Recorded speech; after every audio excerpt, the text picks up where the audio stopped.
Hello, and welcome to the Writers and Illustrators of the Future podcast. This is John Goodwin, your host. Today's guest is Illustrators of the Future winner, Sam Kemp. Welcome, Sam.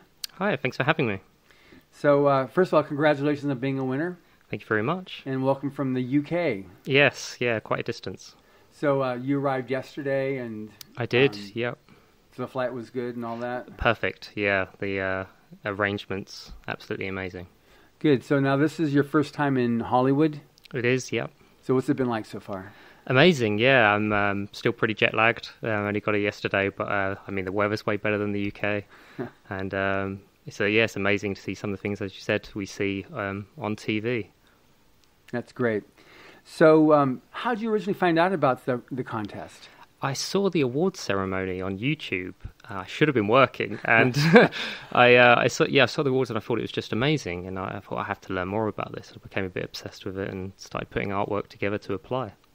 Good. So this is your one-time entry, and it is. Wow. Yeah, I was really lucky. I wouldn't expect it to happen again to me, but yeah, amazing that it did.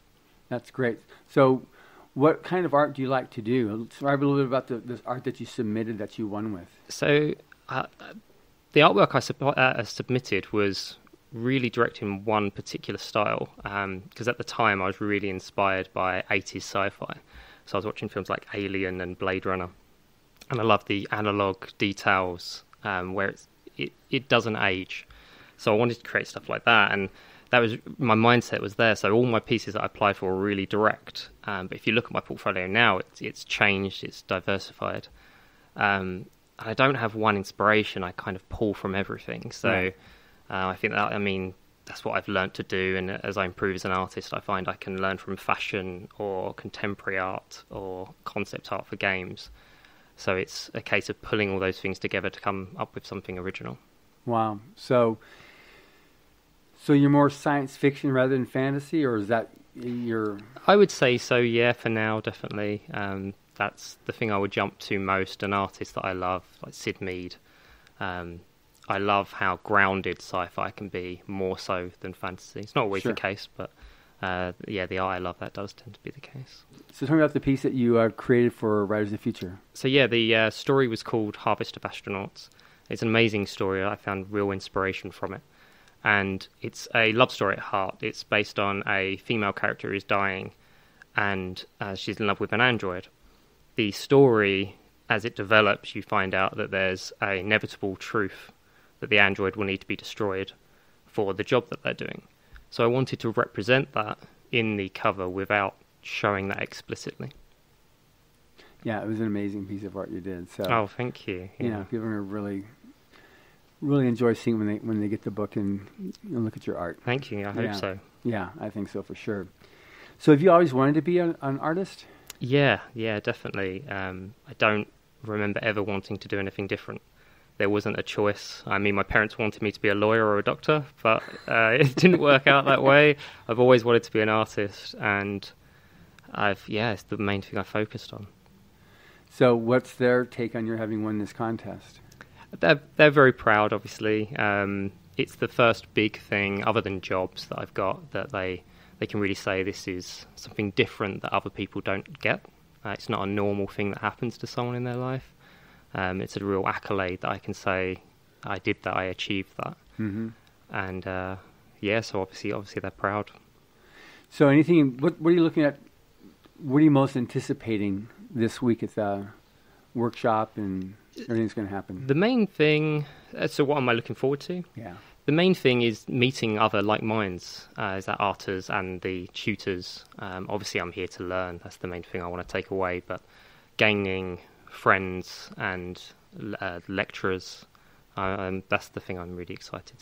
So with the various judges that are going to be here, anybody in particular that you're looking forward to meeting? I mean, Echo was the art director on the piece, and she taught me so much just over email, so I'm really looking forward to meeting her in person.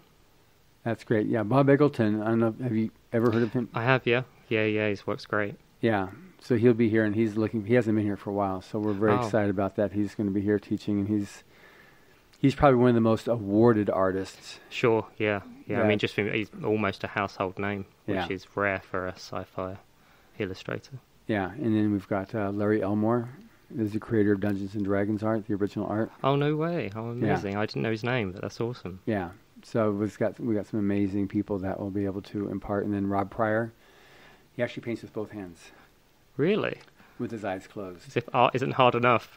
He does both, and he does concert paintings, like with, major musicians on stage. He'll be up there on stage painting while they're performing. Oh, wow. Yeah, that's amazing. He's crazy good. Yeah, I'm going to be envious to see that then. Yeah, all these guys are in there. Very much look forward to working with you. Brilliant. Yeah, sounds it's really good. Rob Pryor was one of the last ones to be trained by Frank Frazetta. Oh, wow. Okay. Yeah. Yeah. I mean, you're going to be good if you're trained by Frank. Yeah, yeah. Exactly. Yeah. So it sounds like you really haven't had any sidetracks from your vision of becoming an artist. No, not really. It's taken me in different paths. I've worked in several different industries, and they've been good and bad. Some of them I haven't loved, but have paid the bills. Mm-hmm. But now I'm finally reaching a point where my art's reaching a level that I'm relatively happy with, and I'm starting to find some level of success. And so hopefully that will get better and better. Exactly. So do you have anybody coming to see you at the awards event? I don't know, unfortunately. The main people I wanted to be here were unfortunately busy. It's really frustrating. My sister actually lives in the US. She's just missing LA. She's passing through, but the week after. Oh. So it's a bit unfortunate. Yeah. But they'll catch it on TV, I'm sure. Oh, they definitely will. Yeah, it's going to be broadcast live. So with respect to your art, what's your vision? Do you want to do, like, just keep with private commissions, or take it to movie studios, or to what do you? I've always been a bit of a jack of all trades, so I'd love to do my answer is always everything. Yeah. I never turn down an opportunity. So obviously, if a movie studio said we've got a role open, I'd love it. Currently, it's mainly games based rather than illustration, so it's concept art. But definitely illustration is where my passion lies, creating the final piece rather than being part of the production. Right. So, if I can move towards illustration across any industry, as long as I enjoy the product and as long as I'm passionate about the project, right, I'd be happy to work on it. Well, that's great. So what would you recommend then for other aspiring artists with respect to, what they need to do, in terms of how to move forward?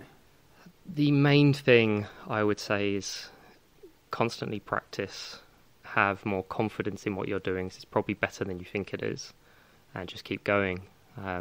My biggest downfall throughout the years that I've been doing art is that I was always very self-aware, very self-conscious of where I was and if I wasn't good enough, and I tortured myself for years and years. So the biggest thing I would say is enjoy it, and enjoy the journey. You never stop learning. You're never going to reach a level that you're happy with. So enjoy the process. That's great advice. Thank you. So congratulations again for having won, and thank you. Look forward to seeing more good things from you down the road as an artist. Thank you very much. Hopefully. Thank you for listening. Stay tuned for our next installment of the Writers of the Future podcast. Subscribe to the Writers of the Future podcast wherever you get your podcasts. Writers and Illustrators of the Future are contests created by L. Ron Hubbard to provide a means for the aspiring writer and artist to be seen and acknowledged. It is free to enter and open to new and amateur short story writers and artists of science fiction or fantasy.